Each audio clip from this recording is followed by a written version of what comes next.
So the idea behind this guy, hand strap. Oh, wow. So really easy to carry, much less likely to drop it. And this one actually has a touchscreen on it. Oh, okay. So now I've got a singular wireless WAN card built into here. So why don't we talk about the carriers? You have Singular, Verizon, and Sprint. All right. So supporting all three. So EVDO on Sprint and Verizon, HSDPA on Singular. All right, and you would slap your SIM card in if you were on Singular, and exactly. you would register it as a device. Yeah. And the nice thing about this thing is, it's got this touchscreen, which is really handy, but it's a lot more handy if I put it into rotate mode. You got it? Let's see.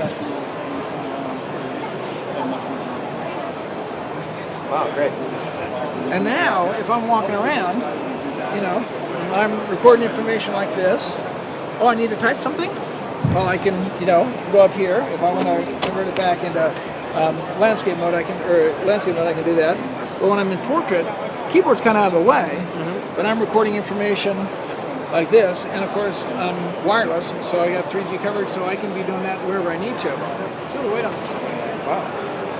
That's 3.5 pounds. What's the outer casing? Magnesium alloy. Magnesium alloy. 20 times stronger than plastic. All right. So the design decision was to have the hand thing instead of making it a convertible. Which I mean, when you have the hand thing, it's perfect. Yeah, convertible. Yep. But by doing the hand strap there, it actually allows people. Are you a southpaw?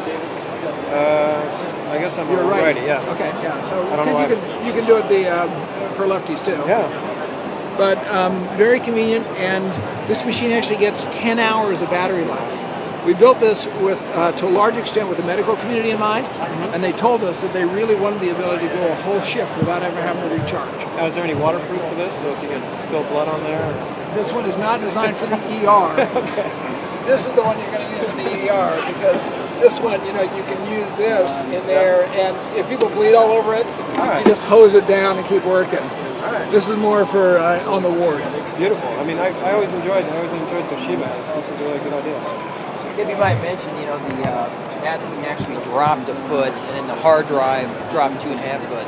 Yeah. That's a new addition to that product. Right. So it doesn't have the water resistance of some of the other Toughbooks, but it does have a 1 foot drop shock resistance. I won't drop this one because it's an early sample. But the machine itself has a 1 foot drop shock resistance, and the hard drive is rated for a 2.5 foot drop. So you drop the machine from 2.5 feet, the machine is likely to be damaged, but you won't lose your data.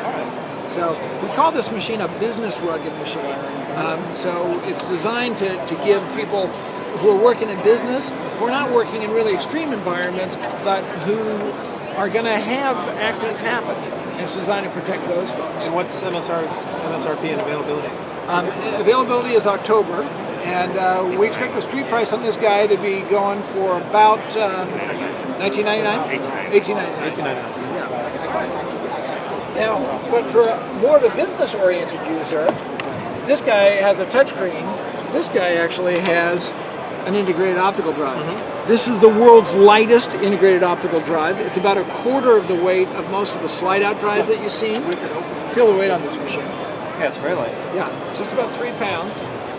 It gets 8 hours of battery life, and with the integrated optical drive, you can, of course, watch DVDs, burn CDs, and do that type of thing.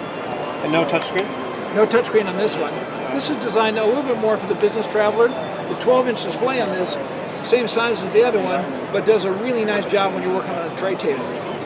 So if you travel a lot, like many of us do, it's a very convenient form factor for you. And the size and weight and battery life make it and you have very WLAN attractive. built in? Yeah, wireless WAN built in, that's an option, so you can get it with or without. And they're all coming in what we call a wireless ready configuration, which means that we're building in the electronics and the antennas, and if somebody wants to be able to go back and add a radio later on, or wants to swap a radio, it's not something that we're going to expect the typical consumer to do, but an IT department would actually be able to do in their own facilities without having to send the machine back. You get it from the bottom, or you get it from the back? It's actually comes right up in the top. Yeah. So